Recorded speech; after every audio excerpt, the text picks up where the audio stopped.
உலகின் விளிம்பில் நீ இருந்தாலும் அங்கும் வருவேன் அறிவாயா உயிரை திருகி கையில் தந்தால் ஊக்கி என்று சொல்வாயா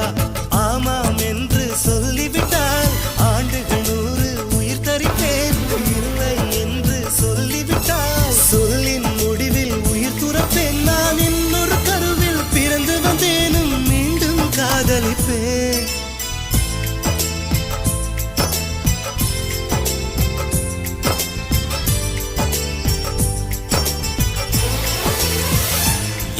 ஓர் சாலை வளைவில் பிம்பம் தொலைந்ததடு அங்கே நின்று கொண்டு